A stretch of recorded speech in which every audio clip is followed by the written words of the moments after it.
It's like the Democrats paid these people off. Hey, let's pay them off. Let's make it look like the Republicans can't govern and don't deserve any gavels whatsoever. But they did it for free. Your friend Rand Paul had this to say. We are acquaintances at best. I'm literally missing 15% of my right testicle. Fear not each sudden sound and shock. 'Tis of the wave. Excuse me. 'Tis of the wave and not the rock. I'm sorry, is it open mic night? Is that what we're doing in the Senate? I thought we were having an impeachment trial. I did liken Tucker Carlson to an after-meal shit earlier in the show. You did. What sort of Eve ate the apple, Pandora opened the box bullshit did we just step into there? This is Facts and Friends. Welcome to this, yes, it's our fault Trump hasn't been arrested yet, episode of the Facts and Friends podcast. We postponed our show last week to make sure we could cover the impending Trump arrest. So we were going to record instead of Saturday, Tuesday. Well, it didn't happen Tuesday. So we postponed until Wednesday. Wednesday came and went, still no arrest or indictment. So we postponed until Thursday. Nothing. And crickets on Friday. So I think we deserve the credit for Trump still being a free man. Credit might be the wrong word. Anyway, welcome to the show. My name is Tino, and joining me this week is my frenemy and not so special, one-time only guest co-host who is on a very short leash. Most of you don't know and quite likely don't want to know this person, but Judson is traveling this week, so it was either this person or no show. It was close. Our guest host was a longtime on-air contributor to our previous show, the UnPR podcast, and I put together a little fizzle reel to introduce her. Meet Jamie in some of her finest moments. President Trump, if you see this, please save us. I don't even see our American flag anymore. God is talking with some kind of crazy flag. I'm not a vaccine hoochie. I'm not a vaccine slut. You're not gonna put it in my butt, and you're not gonna put it in my arm. And if you try to give it to me, I'm gonna cause you bodily harm. The most mistreated group of people in the United States today are white males.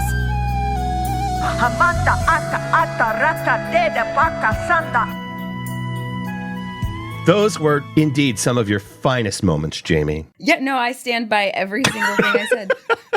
Especially that last one. I can't remember exactly, but I stand by it wholeheartedly. You were speaking in tongues that last time. It's hard to remember. No, I remember now. That's right. When you were Trump's spiritual advisor. Oh, God, those were the days. All right. None of those were really you. Thank you for saying that because nobody knows me. So I need them to know that I didn't make up the Vax song where you're not going to stick it in my arm because you could stick it in my arm. We rewrote that song for her in one of our episodes. I don't remember. It was back in season 1 with music behind it. Of course you did. Well, this is you, though. As a child, I had a very active imagination, and all of my stuffed animals were like my best friends, and I had a lot of them. Poor gingers. No one wanted to talk to me. And they all, were friends with each other. Like, I had this whole, story in my head. Hi, Jamie. It's Mitchie the turtle. It gets worse, guys. So, it was my favorite stuffed animal's birthday. Don't ask me how I knew that, but I did. And I wanted to celebrate his birthday, so I threw him a birthday party. And adorable. All of his friends were there, and I made him a cake. I even made him a playhouse as a gift, and I wrapped it, and I painted it. I went all out. Interesting question. Did he have more friends than you did? No, because we shared our friends. They were all of our friends. Okay. So, okay. So I have another question. Did he have more of a soul than you have? we might have been even. Okay. So one of the things about birthday parties is you got to have games, right? And so Who has the biggest asshole? Exactly. We played that, but that was later. Okay. So what my dad used to do to me is spin me around in a swivel chair really, really fast. It was I don't know, some fun game that we did. And so I was like, oh my God, all my stuffed animals are going to love this game. So I bust out a swivel chair and I keep trying to spin them around to enjoy their party.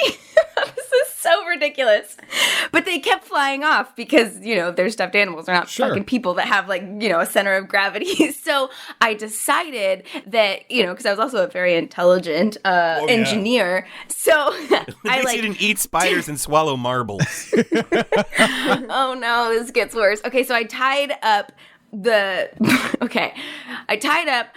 cousin of the birthday boy. Okay. And I tied him up to the swivel chair so he wouldn't fall off. And you got to tie it really tight. And so I spun him around for minutes and minutes. And finally, when he stopped, I realized that I had tied it too tight and I killed him. And I panicked because it was, my bear's birthday and I just killed his cousin. Sure, yeah. So, that's a horrible this present. birthday party went downhill really fast. Suddenly it's a crime scene. Right? And so CSI shows up. I burned the jump rope and buried the body. I'm not kidding. There's still a stuffed animal in the ground in one of the houses. I am not proud of it. Well, unfortunately for you, Jamie, judging the contest this week are my stuffed animals. It was very traumatizing, I have to say. For the stuffed animal. What child's brain goes to I murdered this animal? I think I understand a lot more about you. I know. My husband said the same thing when I told him. And was slightly scared too. Did your husband immediately hire a divorce lawyer after that you told him that story? No, he just got a couple guns. It's fine now. It's fine. He feels safe. He could have his boyfriend stop you from hurting him, I guess. There you go. So I guess I'll stop there. Quit while you're not ahead.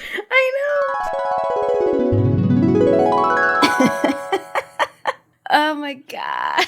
Out of all of the clips.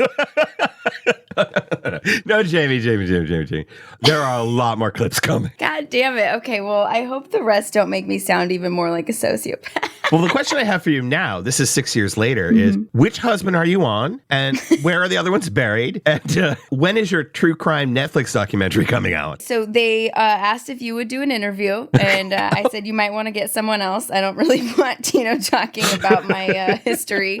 But also, they're all dead. Oh, I can't do any more husbands. They're too much work. They're very hard to bury. Talk about a center of gravity. Are you kidding me? You got to cut them up first. I only cut up a little bit, if you know what I mean. I just watched the documentary, and then I watched the fictional series, and he does a lot of butchering of his victims. He truly does. Why does Jeffrey Dahmer sit on his front porch with a blender? Because he wants to greet his guests with a handshake. God damn it. That was terrible. That was terrible. It was great. It's also true? No, it's not. Oh, well. Okay, so let me just address the listeners right now. Tell them how this came about. So when Judson told me he couldn't be around to record this week, I immediately started brainstorming, who can I get to co-host in his place? And the very first person that jumped into my mind, I'm not kidding, was, of course, disgraced former co-host of the NPR podcast, Mike. He wasn't available, so I turned to my second choice, and that's how we arrived at the fact that Bree couldn't do it either. So I was starting to get frustrated, but I had a pretty long list. But person after person kept turning me down. I don't know if they didn't think they could live up to Judson's standard of snarkiness, but I just kept striking out. That's when, at long last, I decided to turn to witchcraft. My dad was a funny guy, but he'd passed away a few years ago. So I reached out to a medium to see if she might be able to help me summon a recordable version of his spirit. And I probably went through a dozen mediums, but they could just never quite nail the audio quality. There was also a problem we had with you. So there I was.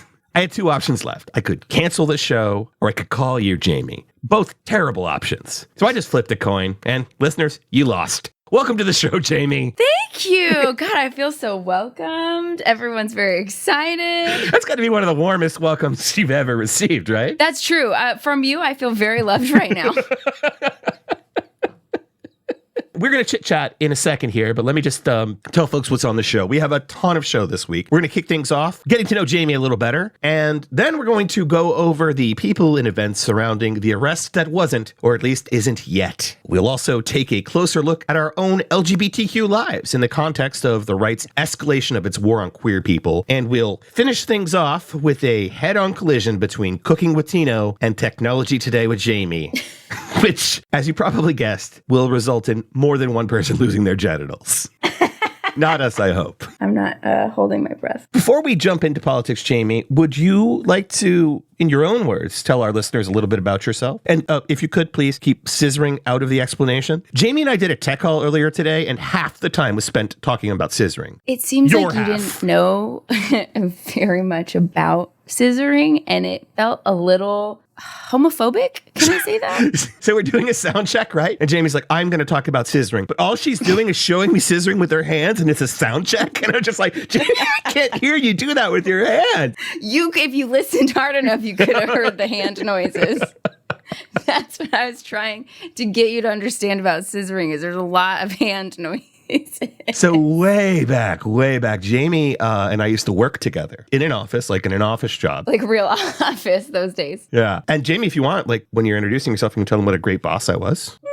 Well, I don't have much to say about that, but if you want me to tell them stories about you being my boss. Oh, yeah, sure. Whatever you like. Tino was my boss, and he was the worst. This is new news. We got along great as friends, but as a boss, god damn, you were annoying. I was like, I don't want to come in today. I think I can do my work from home. And you'd be like, no, you have to come in. Jamie, it's your job to come in. He did a lot of shit like that where you made me work like... Working from home wasn't like a thing back then. Listen, I was progressive. Okay.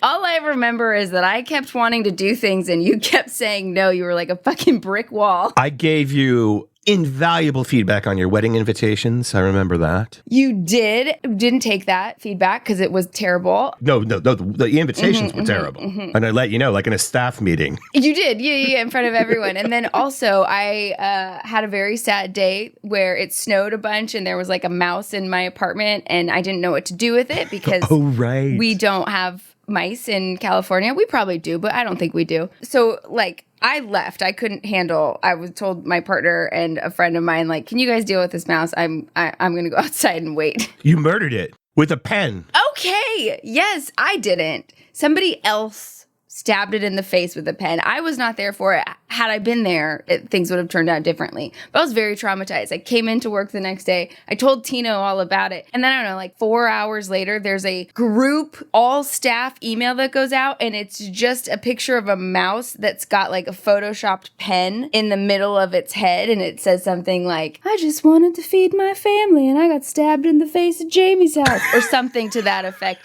And no one knew the context except for you. And so it just looks like I'm like the Jeffrey Dahmer of mice. And it was traumatizing. We're talking like this is like 15 years ago. And that is why, Jamie, that we had to come into work so I could create things like that and send them to everyone. That's exactly right. And I'm okay with it now because working from home is so tiring after a while. But at the time, I needed a boss that was going to cut me some slack. You were also moody. Very moody. Super moody. Oh, you were so moody. So like I would come in because we had like good rapport. We would have fun. And I'd be like coming in with like, you know, I don't know, like like little buddy shoulders. I'm all excited to like come over and say hi. And you're like, what? Get out of here. No, I don't want to do that day. Do I want to talk about scissoring today? Absolutely not, Jamie. Get out of here. That's inappropriate. And I was like, we just talked about it yesterday. Okay, I guess I'll go to my cubicle and cry. So you never knew what you were going to get. Well, the one time I made you cry was when I asked you about your cat that I always made fun of, Pierre. And Pierre had died. Yeah, you had a real knack for just really leaning into the whole like animal death thing. I felt bad. Yeah. Because I love animals and, you know, losing. You didn't like Pierre or the mouse. Cat was only like 2 years old, right? Okay. Yeah. Yes, but he had the medical problems. Okay, guys, this was not like me just stabbing it in the face with a pen. It was only a very short amount of time that I felt sorry for you. Because then I like accused you of like inventing sudden feline death syndrome. It's a real thing. You'd never know it, but it's a real thing. Doctors find it crazy. They can't figure out the problem. And they don't understand how the pen gets there either. Yes, the pen is a pivotal part of feline sudden death syndrome. Well, I'll cut this from the actual release version of this, but I am super happy to have you on the show. I love talking to you. You're one of the funniest people I know. And it's been like 6 years since we've stayed in touch, but not like extensively, like a text here and there, something like that. It's always fun to text you too. I don't have time to scroll back, but I'm always laughing my ass off when we're texting. I know. I always enjoy it too. And it's always nice because I do feel like we get good rapport. We have good rapport. Yeah, we have good chemistry. So it's fun. I think Judson and I have good chemistry too. Who? But Mudson. The issue is that Judson is kind of the cancer. No, his cancer is in remission. He's sort of the knowledge base of the show, and like he grounds it. He's better read than I am. He's more knowledgeable than I am. That's why you wanted me to come in as a replacement. No. You're like kind of a female version of me in a lot of ways. We're both like just going to be making dick jokes by the end. I have this whole like show planned out, and I have a feeling that I'm just going to throw the plan away. And by the end of the show, we're going to be like smoking pot and reminiscing about the old days. Hey, let's do it. I know. I feel like you should have just recorded the tech check and we could have called it a day. That was pretty fun. The tech check was pretty funny. Anything that you would like to share that you haven't shared before we go to break? Is there something you want me to share? No, there's something I'm going to share about you. Oh. Okay, yeah, go for it. Okay. I misunderstood that my dildo was water resistant, not waterproof. I know we had just had this conversation, but I was sure we did. that the one that I had was waterproof. Turns out it wasn't. So I was telling my husband later, I was like, oh, by the way, I totally broke my dildo the other day. He was like, I was so worried because I thought I was the one that had broken it. Right. I'm so relieved that it was you. Like, dude, you got to sanitize that shit afterwards. Anyway, so he had the bright idea of sticking it in a bag of rice. Oh, like a cell phone. Then I forgot about it, and it's just been laying on our dining room table. Like it's like a pink dildo in a bag of rice, but not enough rice to cover the fact that it's a dildo. And today we had an Amazon person come in, and they had to bring in the package because it was really heavy. And he set it down, and we both looked up, and the dildo was right there, and it's just in a Ziploc bag in a bag of rice. And like I just smiled and was like, yeah, sometimes it happens. Like I tried to like make light of it, but he didn't really think that it was funny and just like ran out. And I was like, oh dear God. We're having arroz con dildo tonight. It's a time-honored traditional family recipe. You're on the no delivery list for Amazon now, though. Seriously. That's a problem. Or I wish I would have just said nothing and like raised my eyebrows a couple times. I would have smiled really wide. And then like, hungry? That's true. Oh, it was not my finest moment, but not my worst moment either.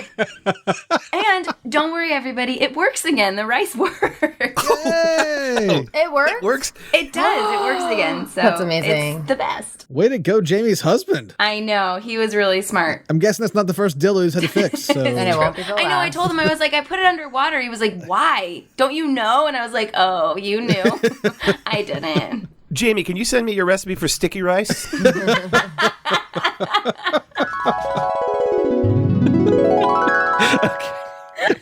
Man, all your jokes are still funny. I do have to retract one thing, though. Oh, okay. 6 years later, it might be my finest moment.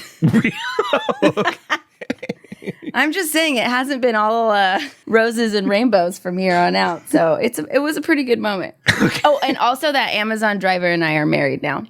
Congratulations. We're married and he's now buried in your backyard? Or? Yeah, he's buried in the backyard with a bunch of broken dildos. That's the way he would have wanted to go, I think. That's how he asked to go. Right. We'll be right back to talk about the war on Arrestmas.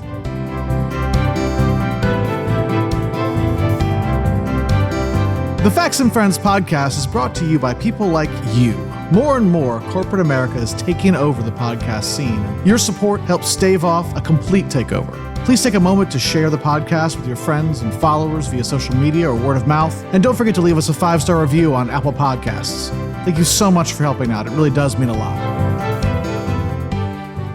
Well, we might as well talk about the non-story that killed last week's show, Arrestmas. Well, at least that's what the internet was calling it for a hot second. Last Tuesday was supposed to be the day we finally got to see the slightest bit of justice come Donald Trump's way in the form of indictment and arrest in New York, or indictment or arrest in New York. And we had on very good authority that it was going to happen. Jamie, can you read this post from Donald Trump's social media site that I can't and won't name? So, do you want me to yell it? Because it's all in caps. It's all in caps. So I feel like I want to yell it, but I'll try and do my best to restrain. I would rather you didn't yell it. Okay. Page 2. Now illegal... If you want to do it as Kermit, that's fine. Oh, if I start in Kermit, it'll trail off anyways. So yeah. Okay. Now illegal leaks from a corrupt and highly political Manhattan District Attorney's Office, which has allowed new records to be set in violent crime and whose leader is funded by George Soros, indicate that with no crime being able to be proven. This is all one fucking sentence. I'm tired. Yeah, it is. Okay. With no crime being able to be proven and based on an old and fully debunked by numerous other prosecutors fairy tale, the far and away leading Republican candidate and former president of the United States of America will be arrested on Tuesday of next week. Protest. Take our nation back. Now, you made clear to me in the weeks leading up to you coming on the show that you were taking some time off from the 24-hour fuck storm that is the news. I did. But that gave me an idea. Since you're kind of checked out of the news, this might be a good time to bring back a recently retired Facts and Friends game. Mm-hmm. The topic is Trump's impending indictment/arrest, and the question is... It's time to play the easiest game in podcasting. Did the right lose their shit? Okay, so Jamie, did the right lose their shit when Trump posted that he was likely to be arrested last week? Are you going to put some like TikTok noise in the background? Because I got to think about this for a second. Oh, yeah. Okay. Yeah, sure. Thank you. Well, oh, God. Yes, they did. I'm going to go with yes. Jesus. This game is still way too easy, even with someone who hasn't been watching the fucking news for months. All right, game's re-retired. To be honest, the fun part of Did the Right Lose Their Shit was never really the answer to the question, because the answer is always the same. It was in the details as to how they lost it. This time, those delusional and dangerous anti-American MAGA right wing, and Jamie, I go out of my way to call them anti-American every time I bring them up because I appreciate it. They want to say that they're patriots and pro-American. They're totally not. But what they had this time were some banger retaliatory ideas when it came to the prospect of a Trump indictment. All right, so here was their idea from Grill Time. Breaking: 80 million Americans vow to withdraw all cash deposits on 3/21/23. That was the day he was supposed to be arrested. To protest the arrest of Donald Trump, will liquidate all IRAs and 401ks. Okay, that's a strategy. It's a choice. Stone Kettle said, so you're going to liquidate your retirement funds and thus incur massive tax penalties while also completely screwing over your future old self in support of a guy that doesn't give a single fuck about you. You should totally do that. And they're like, I don't see the problem with that. And then there were posters on a MAGA forum who had another great idea, the Patriot Moat. One jackwad said, quote, surround Mar-a-Lago or wherever he currently is and prevent law enforcement, which is also in quotes, from entering. Someone else, rather than just like laughing this person off the forums, they reached out to solicit suggestions for the backup plan by saying, what if they use choppers to circumvent the Patriot Moat? Not sarcastically. You got to check all the boxes. And so then the other supporters, this is not surprising, but they brought up the possibility of civil war. Judson and I have been talking about that for ages. Not that we want one, but that this seems like the logical endpoint or a logical endpoint to this. I mean, they do want a rematch. So someone posted, this should be treated as a declaration of war. And then someone was like, well, looks like we may have World War III and our second Civil War at the same time. Oh. The World War III garbage is just tied back to Fox News and the other right-wing propaganda outlets. The way they like misleadingly cover the invasion of Ukraine by Russia and the ongoing war. That's where that comes from. Like you could draw a line between Fox News and that post pretty much. And every like conspiracy theory out there. Yeah, either Fox News, OAN, Newsmax, or all of the above. Every time I have to go visit my parents for something, because I am the tech genius of the family, right. My mom was always like, I have a computer question. And I get in there and I go and I unsubscribe her from all of the like news at patriotgun.eagle.com, you know. Oh, that's awesome. I was home a couple weekends ago and it was just called pantsonfire.patriots.com or something like that. And I like unsubscribed her from all this. She had a fucking like auto pay to Trump's like legal fund on. I unsubscribed. God. Right? But like that's the problem is you've got people like her just Fox News all of a sudden seems tame because we've got like IWrestleAbear.com and like the things that they have makes Fox News sound fucking tame. It's terrifying. And they're struggling. Like when it came out that they were losing their shit because their brand was getting killed by Newsmax and OAN and they had to like lie about the election.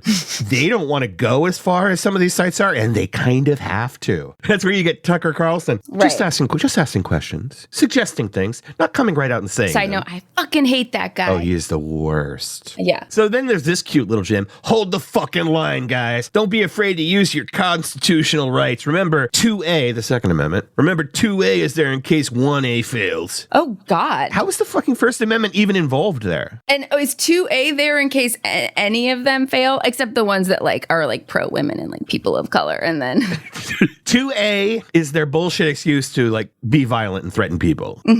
That's all he's doing. He's calling for violence. Any of their like quote unquote rights are trampled upon, and they're like, that's what we have the Second Amendment for. That's what they were doing, is giving us the right to shoot them in the face. And it's important that it's only their rights. Yes. They don't care about the entire country and everyone's rights, just the things they agree with. That is the through line of all Republicans. It's like, we want freedom unless it's your freedom to do something, you know? It's like, well, no, God, freedom is such a hard word to describe, isn't it? You're like, well, in the way you do it, In the next segment, we're going to talk about some particular freedoms they're trying very hard to take away. It's so like hard. They're not about freedom at all. And if you need all of these websites to say patriot, freedom, truth, real news, real America, that is a red flag right there. That what you're doing is the opposite of those fucking things. Right. Not that patriotism is a virtue. It's not. Absolutely not. It's a slippery slope. Well, this sort of crap coming from the internet, from MAGA people and Trump supporters, the reason that we're hearing it, and we've been hearing it now for years, it's the backwards rhetoric that their Republican leaders are shitting down their throats every day. And then the news outlets and internet are amplifying. Andy Biggs tweeted, if they can come for Trump, they will come for you. This type of stuff only occurs in third world authoritarian nations. So two things about that tweet. One, it's deliberately written to play on people's fears and incite them, to be quite honest. They're going to come for you. Like, That's terrifying. That's introducing a threat to a person. Get your guns, bitches. Yeah. Inviting them to intercede. There's also the rich accusation of the third world authoritarian tactics from a person who actively participated in an attempted coup in 2020. And the tactics he's using in this very tweet, those are like 100% pulled from the authoritarian playbook. Biggs and his ilk are unabashedly for incarcerating their political opponents. And not because of anything they did, just because they're their political opponents. And that's the false equivalency. You don't have to be that old to remember lock her up, which they said about Hillary Clinton. And now they're saying about Joe Biden, Yes. Hunter Biden, Adam Schiff, Bob Mueller, Dr. Fauci. And this guy's investigating Trump for what looked like cut and dry crimes. Someone's already gone to jail for this. Right. And saying, you can't lock up a political opponent. Like, what the fuck? They're like, yes, we can. Oh, wait, what? We're not allowed to do bad things. Right. But you're trying to put us in jail for that. No, that's not fair. This all-out GOP assault on law and order, they're the party of law and order, but seem to be attacking it. The scary thing to me is that it's totally backed up by the Dunning-Kruger-McCarthy House. That's what we call this House of Representatives, this 118th House, the Dunning-Kruger-McCarthy House, DKM House. They have been accusing Democrats for the last 4 years of doing what they're trying to do right now, which is moving to weaponize government just to further their political goals. And in this case, the goal is protecting Trump. I mean, McCarthy and Jim Jordan were all over that shit. They went hard after the DA in Manhattan, Alvin Bragg. They're trying to compel him and others in his office to release documents on the investigation to them. Like, what the fuck? And Bragg told him to go to hell, but that is weaponizing government. Trump tries to take over the country via coup, and there's an investigation. It's a little different. Literally via coup. People died. Are you kidding? How is this? Right. Yeah. So on this show, Judson and I have these boxes that we file our GOP stories into. There's the every accusation is an admission box. There's It's always about the grift box. There's the slowly paving the road to a Christo-fascist autocracy box. That's a great box. There's the false equivalency box. Love that box. And the we don't know how any of this works box. Listen, I have that box too. Well, okay. We're not going to talk about your boxes. That was the old Yes, show. we are. We might actually a little later on. As so often is the case, we're going to need to make copies of this whole attack on Bragg's office by the House Representative because it falls under almost all of those categories. Maybe not the grift this time, but false equivalency, paving the way to Christo-fascist autocracy. Every accusation is an admission. We don't know how any of this works. It's like all of it. Yeah, truly. It just feels so obvious that this is like a Christopher Guest satire, Yeah, if we're living in a simulation, it's hilarious. Yeah, but it's not a simulation, so it's terrifying. It's not. And that's what's terrifying. That's why I've had to be the past couple months, I got to take just a break from the news because I'd wake up in the morning and listen to podcasts and listen to the news. And I sit down to work and I'm like, why am I so pissed and anxious? It's 7:30. So in Trump's post on Bullshit Social that you read a few minutes ago, he was calling for protests, right? Mm-hmm. And some of his supporters actually heeded his call to protest. They descended onto New York City in stunning numbers. I'm just going to choose to believe that the election was stolen and everything that he says, because I kind of base my whole personality on supporting Donald Trump. So I'm not going to maybe accept the outcome. You live in okay. So what do you expect today? I mean, there's a lot of media here. There's a lot of people just like you, just like this gentleman here, Braxton, that have come out here to check everything out. So yeah, there you go. So I mean, what's your take on this so far? I mean, there's a lot of people out here. Yeah, it seems like there's a lot of media. I would say just it's basically all media, and I guess there's is it Braxton? Braxton, and then I see another guy with a flag. It seems like there's about 10 Trump supporters here, but mostly the rest are media. Yeah. The small numbers can be stunning too, Jamie. I read other accounts that it wasn't even 10. It was 5. I mean, that's very on brand. I just think about his inauguration when there was 10 people there and he's like, this is the biggest inauguration I've ever seen. Oh, no. What they did was they showed protests from 2020 of course after he lost the election and tried to pass those off as video from this recent protest. This is so frustrating. It really is. So as Trump and his co-conspirators sort of ramped up the threatening rhetoric because it got worse, their supporters took heed. They had these right-wing ads. They just came at Alvin Bragg hard. He's so sweet. Don't tell them that. Which are also part of the reason why a death threat accompanied with white powder arrived at Bragg's office late last week. And the note read, again in all caps, Alvin, I'm going to kill you. And there's 17 exclamation points. To be fair, Don Jr. later apologized on his podcast. And he did ask that Mr. Bragg return the blow he spilled while he was sealing the envelope. Yeah. Trump came right out and said an indictment of him would lead to death and destruction. That's what we call a self-fulfilling prophecy, Donald. Did you see this? He posts, oh, you're not following news. You're going to need to have a cleanse after you're on the show. I usually do. Okay. Trump posted a photo of him holding a baseball bat next to a photo of Alvin Bragg to suggest, that he was going to hit him over the head with the baseball bat. It kind of feels like Trump is trying to get this guy fucking killed. I mean, isn't that what he always does? I mean, this dude, the thing he goes to most quickly is to incite violence. It's terrifying. It is super scary. And then there are people that follow him. What did that guy say? I base my personality off of Trump, so I'm just going to choose to believe whatever he says. Those are the people that are what do you want me to do to Bragg? Or the guy with the hammer at Pelosi's house. Yes! Hammered Paul Pelosi almost to death. Jesus. Well, the whole incitement stuff kind of brings me to social media, and Judson had a great rant on this in an episode this season. He did? It was okay. In the last few months, Twitter, Meta/Facebook, and YouTube all rescinded Trump's bans and pretty much just invited them back onto their platforms. If you could, Jamie, and hop into the show notes and read this paragraph. This is from the Meta statement that they released after they reinstated Trump. In response to the board, we imposed a time-bound suspension of 2 years from the date of the original suspension on January 7th, 2021, an unprecedented length of time for such a suspension. We also clarified the circumstances in which accounts of public figures could be restricted during times of civil unrest and ongoing violence, and introduced a new crisis policy protocol to guide our assessment of on and off platform risks of imminent harm so we can respond with specific policy and product actions. In our response to the Oversight Board, we also said that before making any decision on whether or not to lift Mr. Trump's suspension, we would assess whether the risk to public safety has receded. Hey, Meta, the reasons you gave were horseshit. You want the ad money, and you give a fuck if the world burns because of it. Also, Meta, you might want to re-fucking-assess the danger to public safety. We'll be right back.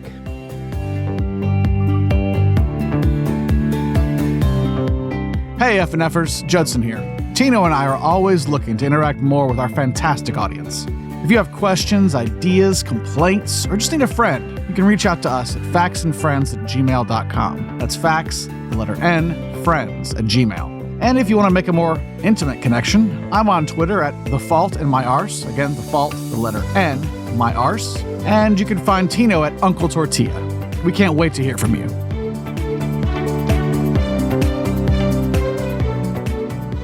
So, Jamie, now that Roe is dead... Rest in peace. And women are now less free than they were just last year. I was wondering, how does that feel? Feels great. I feel relieved. I was feeling a lot of pressure to have to use my brain and go out there and do things. And now I feel like we're getting back to the oh, you're just a cute little woman and let the man take care of you. Yeah. And I'm here for it. And those Hillary emails were just... We're locking her up, right? I hope so. Yeah, same. Giving up women's reproductive rights is a small price to pay for sticking it to Hillary and the establishment, wouldn't you say? Mm-hmm. Well, since they took that right away, because freedom, Bye. They have turned their sights on some of the latest freedoms they want to revoke, and that's all but one right that LGBTQ plus people have. That right, of course, being our right to remain silent. This is probably one of the right-wing causes, Jamie, that you identify with, because this. We're trying to eradicate the gays. Put them all on an island and explode the island. Wow. That's from the old show. That was a deep fake. That is a deep fucking fake. I'm sorry. All of a sudden, all I really want to say is fake news. If Judson were here, we would have the conversation of how now you can just use deepfake as cover for shit that you said in the past. I'm getting fucking canceled and nobody even knows me yet.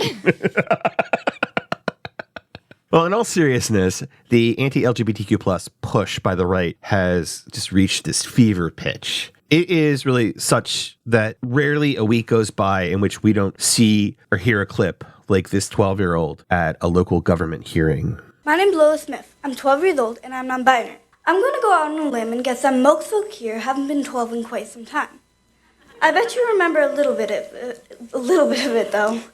Everyone has an embarrassing story from when they were my age. A memory from youth that haunts them into adulthood. Maybe you were pantsled in front of your class or spilled a drink on your crush. I too have one of those moments. A defining, embarrassing moment that I will carry with me through life. But you see, the most embarrassing moment of my life is happening right now, as I stand in front of a panel of strangers and publicly beg for my right to exist. Nothing is more humiliating and dehumanizing than pleading for one's own existence. How did we get here? Growing up in conservative Florida, I am used to not being understood, or represented, or even liked. But how did we get here? The point where we are trying to eradicate us. History classes warned us, if you let them hate you, eventually they'll try to erase you. We should have listened. I should be in history class right now, but instead I had to ride for hours on a bus to come here and beg you all to let me exist. Take a moment to look around. We are really in a boardroom discussing an entire population's right to exist. We shouldn't be here. We are better than this. America is better than this. Florida could and should be better than this. Wow. I'm just, fuck. And the right is just ramping up their battles on us. And the primary battlefield, thanks at least in part to Ron Puddinhands DeSantis, are schools. And it's getting fucking ridiculous. A grade school in Waukesha, Wisconsin, they banned a Miley Cyrus, Dolly Parton song from being performed at a first grade concert. Let's hear why. Superintendent Jim Siebert confirms the 2017 Miley Cyrus and Dolly Parton duet Rainbow Land was dropped from the set list. Lyrics include, "Wouldn't it be nice to live in paradise, where we're free to be exactly who we are?" Siebert told us, quote, "It was determined that Rainbow Land could be perceived as controversial, citing a specific school board policy." After we pressed Siebert for a reason why it's controversial, the superintendent told us the district questioned whether it was appropriate for the age and maturity level of the students, and because of, quote, social or personal impacts on them. Tell me why a song about rainbows isn't appropriate for a first grader to sing. So I looked at all the lyrics of this song, and I don't know the song, but I looked at the lyrics and I couldn't find anything controversial. The message is just, let's all treat each other well. But not like gay well, just well, you know? There's a difference. But doesn't that sound pretty fucking Christian? Absolutely does. But it's the actual Christianity. It's not whatever the fuck most Republicans claim Christianity is. Exactly. Yeah. Therein lies the problem. And, you know, we also recently learned that pudding hands, you do know the story about the pudding hands? I do not. Ron DeSantis apparently eats pudding with his fingers. No, he does not. He disputes it, but I'm going to go with I believe it. I'm going to base my whole personality on it. He once wrongly insisted that his Don't Say Gay bill only affected K through third grade. It's total bullshit. Doesn't it say like or appropriate ages or something? Ages, right. But now he's come right out and he said he wants to officially expand the law to specifically include all grades right up through high school. God damn. Yeah. He's like grade 14, 15, 16, 17. How many grades are there? Aren't we all in a grade? Let's do driver's license grades too. Right? Yeah. Jesus. He's also a vindictive little cunt. He's trying to revoke Hyatt Regency's liquor license because they're hosting a drag show. And I should warn you, Jamie, we have something called the cunt jar here.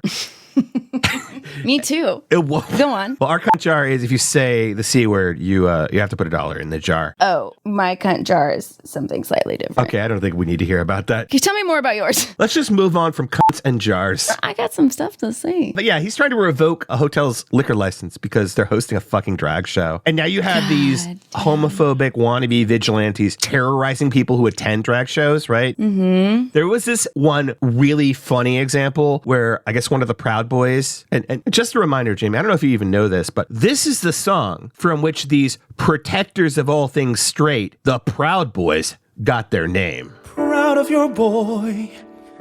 I'll make you proud of your boy. Believe me, bad as I've been, ma, you're in for a pleasant surprise. Are you kidding? No, I am not That's kidding the you. gayest song I've heard in my entire life. I'm here for it, and I'm pretty sure a drag queen has performed it, and I bet it's cool as fuck. Are you kidding me that that's where they got their name? I am not kidding you. I'm glad I'm not kidding you. Oh my God. They're cute. I love it. No, they're not. They're terrible. Oh, okay. Okay. I got distracted for a second because that song. So this rough and tumble Proud Boy, Right. he tried to crash a drag queen story hour event in New York City, and he faced a little bit of resistance. There was a video of him, bloody-faced, retreating from the event. Here's a little audio from that. Oh, it shows that I'm an EMT. I came here to help people, not get the shit beat out of me. He's saying he came here to help people, not get the shit beat out of me. And then he burst into some sort of show tune. You know he did. He started snapping like West Side Story. Right? He's coming for you. He's got the like synchronized dance.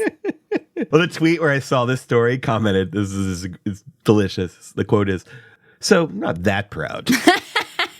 Damn, I love that so much. Why is this not more well known? That the Proud Boys are gay as fuck. I'm into it. So after years of progress, and I feel like we've come a long way since like my college days, it feels like the right is trying to take us back to a time when gay people were literally afraid to walk down the street. Mm-hmm. I remember my first boyfriend in college. I was a senior too, so I was like, college was almost over. We kind of had to keep it on the down low. I just had this wonderful feeling when we were like in this private area on a nature walk, and we could actually hold hands and just walk hand in hand, which is something I'd never done before. Also, how quickly we let go when we saw someone was coming. Mm-hmm. No one should be made to feel that way for just loving someone or liking someone. So I wanted to talk about this topic on a personal level and kind of move away from the news. I'm a gay man. You know that. You identify as bi. I think I identified as bi on the show back in like The old show. Yeah, the old show 6 years ago. And I identified as bi because it was way less scary than coming out as gay. My husband, my partner is like my soulmate. You know him. He's like the best thing ever. He's okay. No, he's fine. He's fine. You're right. He used the teeth and the blowjobs is... Yeah. No, I keep trying to tell him that you don't know the teeth, but I don't really know much about blowjobs either. Right. And if we're gonna, put all of our cards on the table, blowjobs are not my gig. Me neither. I'm a terrible gay. Listen, we all have other skills. We have other skills. Mine is scissoring. Yours might be scissoring too. If you can't do the other stuff. Lean into what you can do. I think I'd rather scissor than at least do anal. I'd rather scissor than do anal. Well, you're a terrible gay. I'm the worst gay. The worst gay. But yeah, no, I'll teach you how to scissor and then you can see. No, we're all set. We're all set. Some people are into it. I actually haven't stopped doing that stuff with my hands since our tech call. Yeah. No, I get I've become a hand scissorer. Am I a hand lesbian though? I'm gonna come out and then you can come out, okay? Ready? Go. So you're full on gay. You're not bi. No, I'm super gay. Wow. Yeah, it's something that I knew a while ago, like when I was in high school, actually probably in middle school. And if we're being honest, I remember the first time I got a pair of like my favorite overalls in 4th grade, and I was like, oof, if only Jenna could see me now. So maybe I knew in like Jenna Jameson? Obviously. I was super into hardcore porn.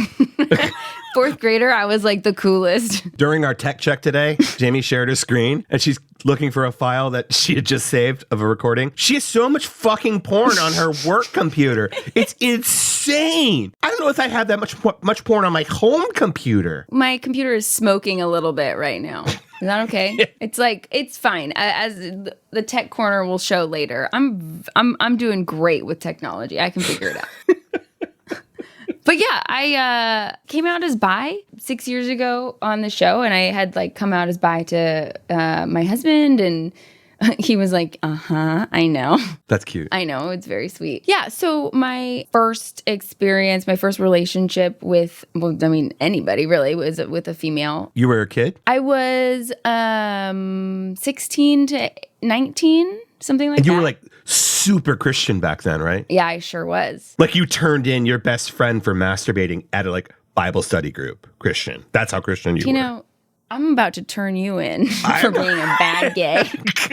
Yeah, okay, I'm a horrible gay. I may have turned in like one person for masturbating. No, I didn't. It wasn't. It was, first of all. Was that a deep fake? Was that a deep fake, Jamie? that was for sure a deep fake. That is fucking fake news if I've ever heard it. And my name is not founded upon a Broadway song, okay? Yeah, I was super fucking Christian and it was awful. But at the time, it was where I was at, and I it's your reality then. Yeah, and you don't know any better. And yet you're attracted to this girl. Yeah, and like it was the first time like acted upon it, and there was this like really, you're also a teenager, so it's like these really intense relationships for real. And people found out, like elders found out at the church, and it didn't go well, and I like ran real far back into that closet, and I just happened to meet like this dude that was like my soulmate, and was like, okay, cool. So you're still in high school. This is sort of in the aftermath. This is in college at this point. So that started at 16, went to 19. What was the fallout from the elders in the church learning about your sinful, quote unquote, relationship? Oh, we denied it hard. Oh, you denied it? Like, okay. Well, I don't know what you're talking about, you sick perverts. Yeah. But, then we had like all eyes on us, and like, they had already talked about what horrible people like, the gays are. And so when I went to college, met my husband, and that's when I was like, sweet. But there was like a little bit of an overlap, not in like a creepy way, but like they had met each other, my husband and this other person. And so like, by the time I was like, guess what? I'm bi. He was like, yeah, I know. And then later, the older I got, the harder it was to not live that like life and feel authentic. And I came out as gay, and he was like, no, dude.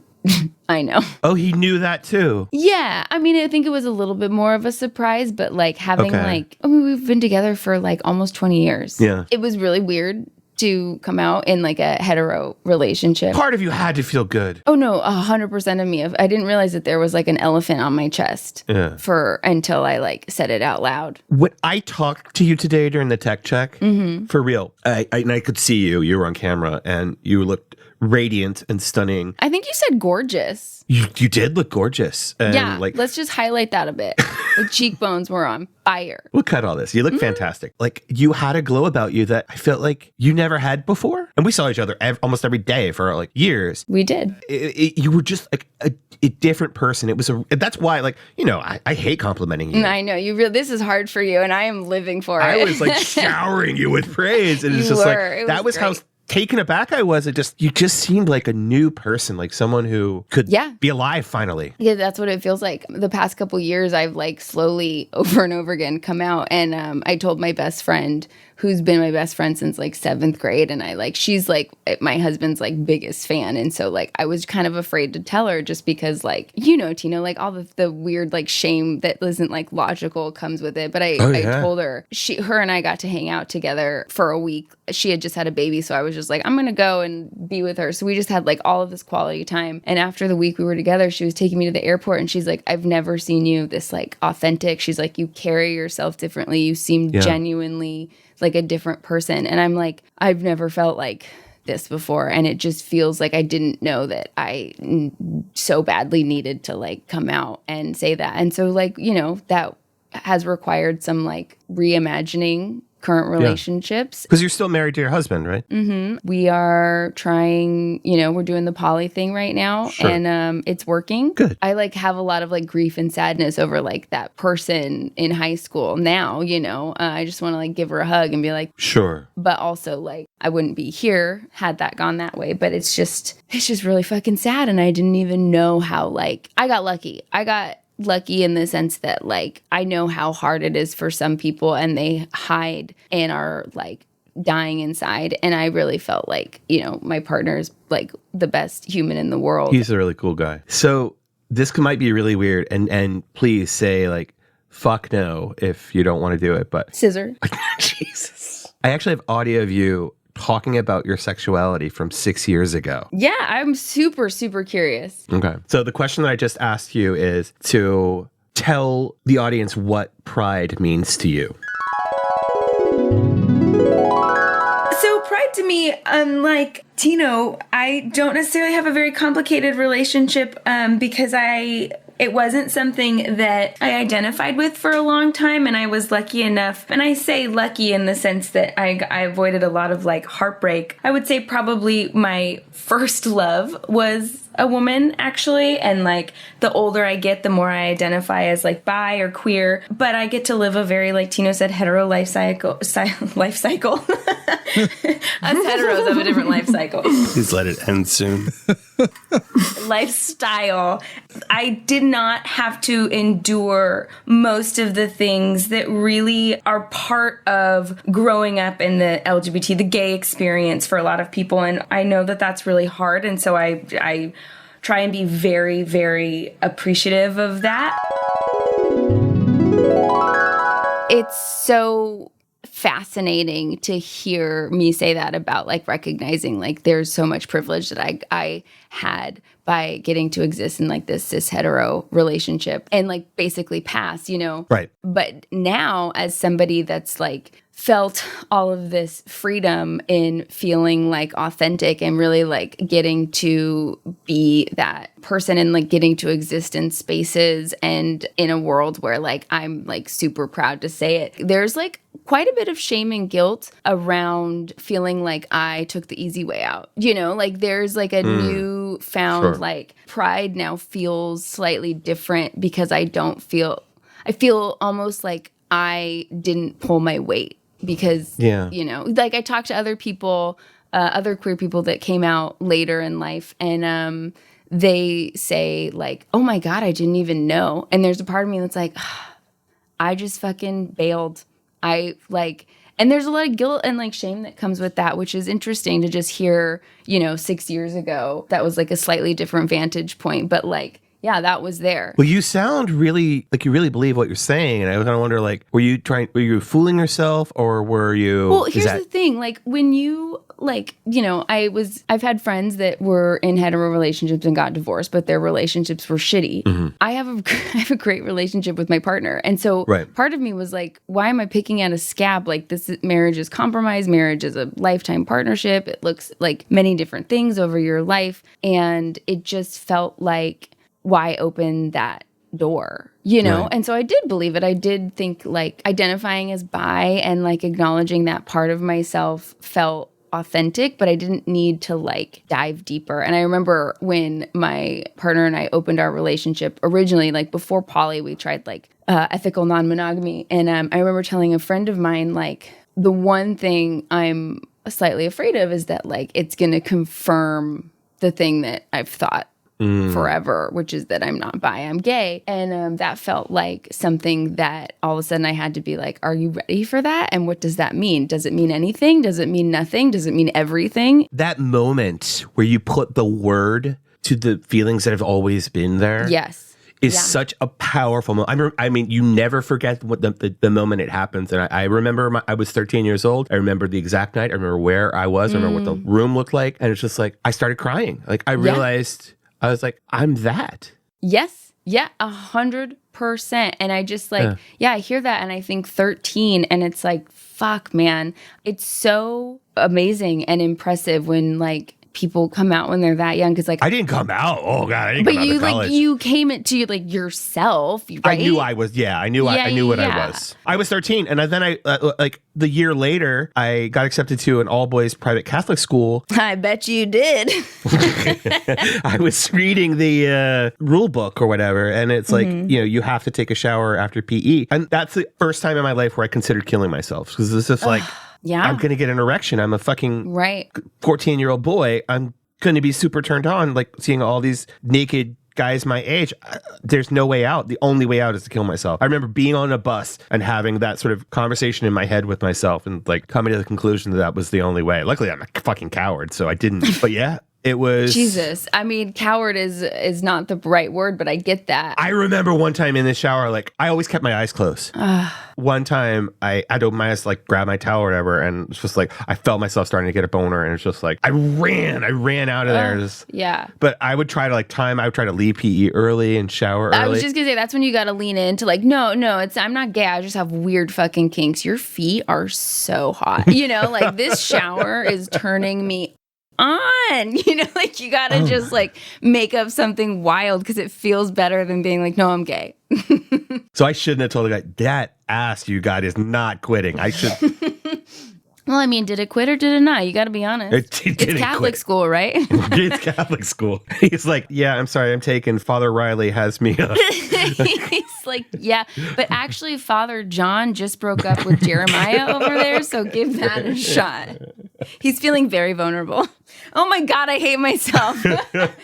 This was how the old show kind of went. We were having this like really like rich, emotional, soulful conversation. I know. I deflect. Yeah, no, I do too. We're very similar in some ways. Very. And we use humor to cope and deflect for sure. Anything else you want to add? Like I feel like you picked the worst fucking time to come out because they're about to drop the hammer on us gay people. That's true. I mean, I was like, sorry I didn't participate in the last kind of big fight. So here I am, everybody. No, I just like, it is wild, that feeling where, you know, like, what does it even mean to be authentic? You know, I think that feels a little bit vague in a lot of ways. Like, I tried to say, like, I don't feel inauthentic being with, like, a person that I love. But, like, it's true. It felt, like, really inauthentic. And it felt inauthentic for, you know, decades of my life. Towards the end, before I came out and before we were, like, you know, we had these really important conversations about being poly and, like, opening up stuff. It felt like I was slowly dying on the inside, you know? And it just was like, I could not imagine doing this when I was 13. I could not imagine doing it without a support system around me. Like, everything felt so hard, and I had everything in the world that I could have needed in terms of like support and love. You know, it sounds so hard and so brave to come out. I want to give you props for coming out and I know how hard it is, and I don't want you to criticize yourself for taking the time that you needed to take. We all have to come to terms with it differently. It's a difficult journey. Mm-hmm. I hope you don't continue to beat yourself up about it. And the other thing I want to say is I'm so excited to have you in this fight for our fucking rights, for our rights to exist. Yeah. Not just as an ally, but as a fellow queer person. So scissoring now, Tino, is where you take... We'll be right back after these words. 3, 4, 5. I play. To be with my friends. To make new friends. To have fun. Because I love it.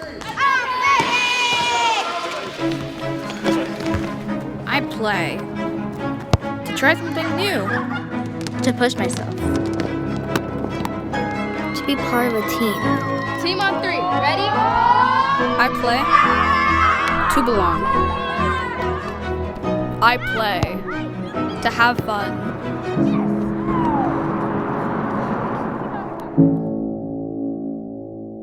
Transgender kids want to play too. Let us play. Thank you all so much for listening to the show this week. The Facts and Friends podcast is written, directed, edited, and produced by Tino and Judson. So, Jimmy, normally here I say, quote, with occasional but valuable contributions from a few very smart, very funny people. Mm-hmm. You forgot gorgeous. No, actually, I think after this show, some live editing is in order. So the Facts and Friends podcast is written, directed, edited, and produced by Tino and Judson with occasional contributions of varying value from a few people across the talent spectrum. God damn it. If I hear one more person telling me I'm on the spectrum. Please don't forget to help keep the show going by spreading the word about it to your friends and followers through social media and word of mouth. Also, do take a quick second to give us a 5-star review on Apple Podcasts. Those really do help. The more of those we get, the more likely people who don't already listen to the show who might like it are to see it. Also, Jamie, thank you. And this is my sincerest, unqualified, heartfelt thanks. It's the best you could do. No joke or shade here. It's specifically thanks to you that our listeners now have a far greater appreciation for Judson on the show and his role. Just wait. Next time I'm going to pretend like I have cancer and everyone's going to feel real bad for me. There's no next time. This is a one-shot deal. Not when you hear from the fans. So this show has run super long and there's still like a really funny stinger after this close. So we're going to have to move Cooking with Tino meets Technology Today with Jamie to Patreon as a mini episode, I guess. Otherwise, the show's going to be an hour and a half. So apologies if you really want to hear it. If you really want to hear it, though, there is a way. Thank you all again for listening. We will see you next week. Judson will be back next week. And and hopefully, unless you become a patron, you will never hear from Jamie again.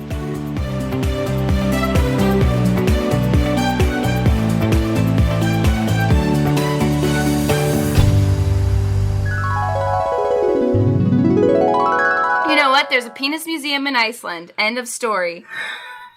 So they preserve penises in formaldehyde. Oh, Yep. All shapes and sizes.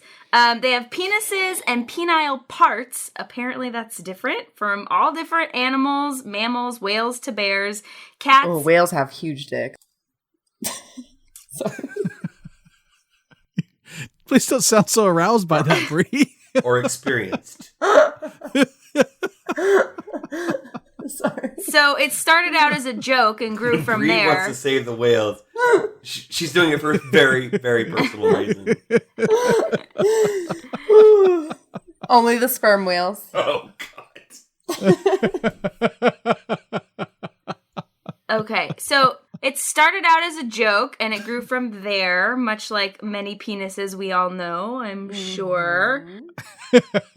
But actually, you know what? I think we have someone better to explain this. We actually have a correspondent in the field right now. That's what happens when you send us money for our podcast, listeners. That's right. I'm going to turn it over to our correspondent in the field, Tino. Hi, everybody. I'm here. Please, Michelle. I can't can't talk on.